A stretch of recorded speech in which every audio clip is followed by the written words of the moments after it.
चलिए अभी हम बात करेंगे, चैप्टर का नाम क्या बताया? मनी। चलो पहले मैं आपसे पूछता हूं, मनी का मतलब क्या होता है? अगर कोई आपसे पूछता है मनी क्या है तो आप क्या बताओगे? नहीं, पैसा तो नहीं होता। देखो टेक्निकली मनी का मतलब पैसा नहीं है। पैसा is a kind of a currency. Dollar एक करेंसी है। मनी क्या होता है, मैंने ये पूछा है। मनी, यस, कोई भी ऐसी चीज सर जिसको यूज करके आप एक ट्रांजैक्शन को अंजाम दे सकते हो। कहने का मतलब है money can be defined as anything. आप पढ़ना लिखा है बुक के अंदर, मनी कुछ भी हो सकता है, लेकिन उसका फंक्शन क्या है? Money can be defined as anything which is readily accepted as a medium of exchange. क्या मतलब है इस बात का? कि सर कोई भी ऐसी चीज मनी हो सकती है जो आपको ट्रांजैक्शन करने में हेल्प करती है। क्या ये मनी है? नहीं, नहीं, ये मनी नहीं है। ये मनी क्यों नहीं है? क्योंकि इसके बदले में कोई और चीज एक्सचेंज नहीं कर सकता, ये मनी नहीं है। लेकिन अगर मैं 100 रुपए का नोट निकालता हूं, क्या तुम उसको मनी बोलोगे? हाँ सर, उसको देख के मैं कोई भी चीज एक्सचेंज में ले सकता हूं। तो इसका मतलब साफ हुआ कि वो जो नोट मैंने दिया वो क्या है? मनी है। और उसको मनी का दर्जा देने वाला कौन है? गवर्नमेंट, सरकार है, नहीं है? भाई आप जरा 2 मिनट के लिए अपना दिमाग लगाओ, 500 के नोट पे लिखा होता है 500 रुपीज। क्या सच में उस नोट का वैल्यू, कागज का वैल्यू 500 रुपए है? नहीं होती भाई।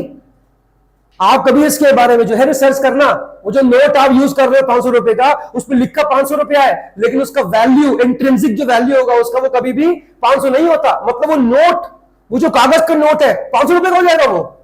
Not possible. तो फिर आप उसको 500 रुपए क्यों मान रहे हो? क्योंकि वो 500 रुपए तक का ट्रांजैक्शन, 500 रुपए तक का डेट आपका डिस्चार्ज कर सकता है। ये गारंटी देने वाला कौन है? सेंट्रल गवर्नमेंट है। गवर्नमेंट कहती है कि भाई हम कह रहे हैं कि इसको यूज करके आप मार्केट के अंदर 500 रुपए तक का ट्रांजैक्शन कर सकते हो। दैट्स वाई उसकी जो वैल्यू हमने मानी, क्या मानी? 500 रुपया। That's why it is a money. इतना क्लियर हुआ नहीं हुआ? कभी दिमाग लगाना, एक बार बीच में आया था नोट 2000 रुपए का, अबे कागज का नोट, उस पर क्या लिखी है वैल्यू? 2000 रुपए। क्या वाकई में उसकी वैल्यू 2000 रुपए होगी आपके हिसाब से? नहीं, कागज की वैल्यू कितनी? 2000 रुपए। लेकिन हम उसको मानते थे ना। हम क्यों मान रहे थे? क्योंकि वो गारंटी देने वाला कोई आम इंसान नहीं, लेकिन देश की सेंट्रल गवर्नमेंट थी। इसलिए हमने मान लिया कि वो क्या है? मनी है। और अगर गवर्नमेंट ने उसको मान लिया कि वो मनी है, तो गवर्नमेंट ने इनडायरेक्टली क्या बोल दिया उसके बारे में? It is a legal tender. नाम सुना है कभी? It is a legal tender. क्या मतलब होता है इस बात का? What is a legal tender? Sir जिसको कानून ने पावर दी है, लीगल टेंडर है वो। उसके अंदर इतना पावर है कि वो ट्रांजैक्शन के लिए इस्तेमाल हो सकता है। बात समझ नहीं आ रही है? बोलो, ये इसका मतलब है। आइए लिखिए meaning of money. Write down meaning of money. जो बात बोली अभी मैंने उसी को रिपीट करने वाला हूं। Meaning of money. Money can be defined as anything. Money can be defined as anything which is readily accepted, which is readily, READILY, which is readily accepted as a medium of exchange. Readily accepted as a medium of exchange. एक सवाल, ये जो word मैंने बोला readily accepted, इसका मतलब बताओ। इसमें ये वर्ड क्यों आया? Readily accepted as a medium of exchange, उसी को मनी बोलूंगा मैं। क्यों? What is readily accepted? जिसको एक्सेप्ट करने के लिए हर कोई रेडी है। That's why it is a readily accepted money. नहीं है? मैंने बोला दुकानदार से, भैया 1 किलो भिंडी तौल दे, बदले में मार्कर दूंगा। क्या इसको एक्सेप्ट करने के लिए रेडी होगा? इसलिए मनी नहीं है। और जिसको एक्सेप्ट करने के लिए हर मार्केट में हर एक आदमी क्या है? रेडी बैठा हुआ है। That is your money. उसके बदले तुम हमसे जो मर्जी ले लो, बस मनी हमको दे दो। बात समझ आई?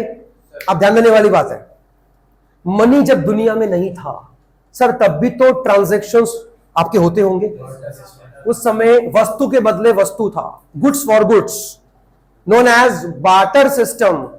और नोन एज बार्टर एक्सचेंज और known as CC economy. CC मतलब commodity to commodity economy, Hindi में वस्तु के बदले वस्तु वाली अर्थव्यवस्था। आपस में बातचीत नहीं, ध्यान दीजिए बात क्या हो रही है, बात समझ आई नहीं आई? सुनो, इंसान जब से धरती पर आया ज्यादा समय उसका पता है बार्टर से ही निकला है। मनी तो रिसेंटली आया है, उसके पहले बार्टर ही था, गुड्स फॉर गुड्स था। मैं हर बार अपने एग्जांपल के अंदर गेहूं और गुड़ का एग्जांपल दूंगा आपको, गेहूं और गुड़। बात समझ आई नहीं आई? देखो, बार्टर सिस्टम अगर इतना ही अच्छा था, उसमें मनी नहीं था, उसमें गुड्स और गुड्स था। बात समझ आई? अगर वो सिस्टम इतना ही अच्छा था तो फिर उसको रिवॉक क्यों किया गया, उसको रिमूव क्यों किया गया, हटाया क्यों गया? उसमें लिमिटेशंस थी, ये आपने 9th और 10th में भी पढ़ी होंगी। बार्टर सिस्टम के अंदर कई सारी कमियां थी सर, और उन्हीं कमियों को ओवरकम किया मनी ने। इसलिए मनी का एक्सेप्टेंस वर्ल्ड वाइड हुआ, अदरवाइज दुनिया के अंदर पहले बार्टर ही था, गुड्स के बदले गुड्स था। आइए लिखेंगे, पहले लिखिए मीनिंग ऑफ बार्टर सिस्टम। कुछ भी नया नहीं है, जो पढ़ चुके हो उसी को थोड़ा सा मैं एक्सटेंड करने वाला हूं, चीजें वही रहेंगी। लिखिए, barter system can be defined as a system, barter system can be defined as a system in which goods are exchanged for goods, in which goods are exchanged for goods, also known as barter exchange। क्या बोला? also known as barter exchange और CC economy, C-C economy। उम्मीद करता हूं कि आपको barter का मतलब एकदम मालूम हो गया होगा, है ना? गुड्स के बदले गुड्स। भैया मेरे पास 10 किलो क्या है, गुड़ है, तुम्हारे पास 10 किलो गेहूं है, आओ एक्सचेंज करें। पहले एक्सचेंज ऐसे होता था, अब इसमें कमियां थी। आप पढ़ेंगे, हाँ पढ़ेंगे, लिखिएगा लिमिटेशंस ऑफ बार्टर सिस्टम। आपको मालूम होना चाहिए कि बार्टर सिस्टम जो इतने लंबे समय तक मानव जाति के साथ रहा, आखिर उसको क्यों हटा दिया गया। लिमिटेशंस ऑफ बार्टर सिस्टम लिखेंगे, पहला point, lack of double coincidence of wants. Repeat करेंगे एक बार फिर से, lack of double coincidence of wants. इसके अंदर का जो मैटर होगा वो मैं आपको नहीं लिखवाऊंगा, बुक में लिखा हुआ है, अपने आप पढ़ लेना। हम खाली इसको शॉर्ट के अंदर एक बार डिस्कस कर लेंगे। नंबर 2 पढ़ेंगे, हाँ लिखिएगा, नंबर 2 में आएगा lack of common measure of value, lack of common measure of value. Unit value भी बोलते हैं बहुत लोग इसको, वो उसका मतलब एक ही होता है।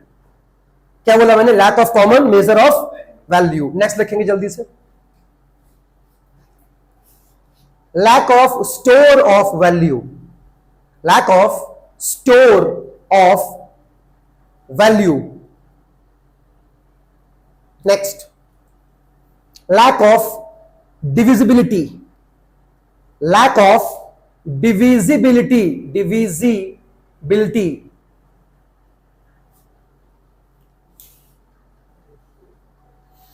कितने हो गए?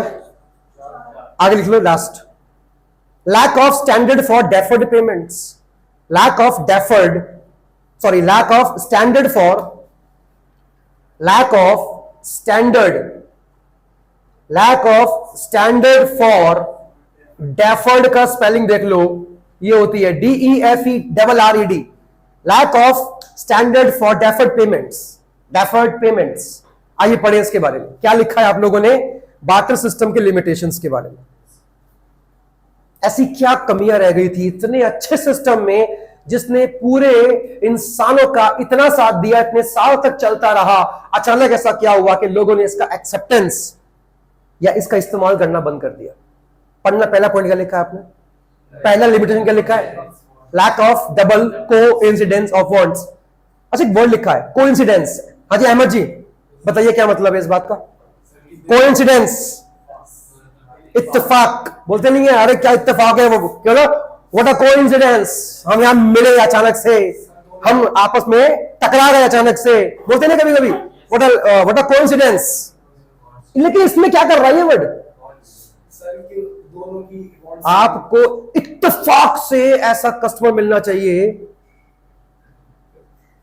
जिसके पास जो है वो आपको चाहिए और जो आपके पास है वो उसको चाहिए। मेरे पास क्या था? गुड़। उसके पास क्या था? चावल। क्या क्या था? वीट। वीट था उसके पास, गेहूं था। मैंने कहा भैया आपके पास गेहूं है? उसने कहा हाँ जी है। मैंने कहा मुझे गेहूं चाहिए 10 किलो। उसने कहा बदले में क्या दोगे? मैंने कहा गुड़ है मेरे पास। क्या जरूरी है कि उसको गुड़ चाहिए हो? कह रहा हाँ। उसके पास पहले गुड़ पड़ा हुआ है। हाँ जी आप बोलो, क्या वो मुझसे गुड़ लेके अपना चावल देगा मेरे को? गेहूं देगा अपना मेरे को? नहीं देगा ना यार। यस या नो? कभी यस कभी नो, कभी हाँ कभी ना। एक मूवी पता है, बहुत अच्छी थी मूवी है, हाँ शाहरुख खान की थी, कभी हाँ कभी ना। हाँ ये क्लियर हुआ नहीं हुआ? बोलो। अब इसमें हम क्या पढ़ रहे हैं सर? इसका मतलब साफ हो गया कि जब तक तुम्हें ऐसा कोई कस्टमर नहीं मिलता जिसको गुड़ चाहिए और जिसके बदले वो तुम्हें गेहूं दे सके, तब तक तुम्हें अपना गुड़ कहीं ना कहीं स्टोर करना पड़ेगा। और this is known as lack of double coincidence of words. और जब तक नहीं मिलेगा सर, आप वो गुड़ किसी और को बेच नहीं पाओगे। आज समझ नहीं आई? ये कमी थी इसकी सर। अर्जेंटली मेरे को गेहूं चाहिए जिसके बदले में अपना गुड़ निकालने में तैयार हूं, लेकिन इत्तेफाक से मुझे ऐसा कोई कस्टमर मिलता ही नहीं है जिसके पास गेहूं हो और उसके बदले जो मुझसे गुड़ ले जाए। कोई मिलता ही नहीं मेरे को, तो मैं क्या करूं? इसका मतलब है मेरा ट्रांजैक्शन पॉसिबल नहीं हो सकता। यही कमी थी इसके अंदर। सेकंड पढ़ना क्या लिखा है? Lack of common measure of value. ये क्या था? अच्छा बात बताओ, मिल गया मुझे कस्टमर, गेहूं था उसके पास, मेरे पास क्या गुड़ है? उसके पास 10 किलो गेहूं, मेरे पास 10 किलो गुड़। हम अपना आपस में एक्सचेंज कर रहे हैं। क्या जरूरी है कि 10 किलो गेहूं और 10 किलो गुड़ का वैल्यू सेम रहेगा? क्या पता कि गुड़ की वैल्यू ज्यादा हो, क्या पता कि गुड़ की वैल्यू कम हो। इसका मतलब है कि सर ऐसे एक्सचेंजेस में एक पार्टी को नुकसान होना तय था, बट वो लॉस हम मेजर नहीं कर पाते। क्यों? Because there was no common measure of value, थी ही नहीं। क्या मनी में आप जब कोई चीज एक्सचेंज करते हो तो क्या किसी को नुकसान क्या मार्केट में होता है? मैंने कहा भैया ये पेन कितने का दिया? उसने कहा 10 रुपीज का। मैंने कहा ले 10 रुपीज, मुझे मार्कर दे। बोलो लॉस के अंदर कौन रहा? बोल रहा कंज्यूमर रहा उसमें। मैंने उसको 10 रुपीज दिए, उसके बदले क्या जिसने बोलो मुझे मार्कर दिया। सवाल मेरा यह है कि नुकसान के अंदर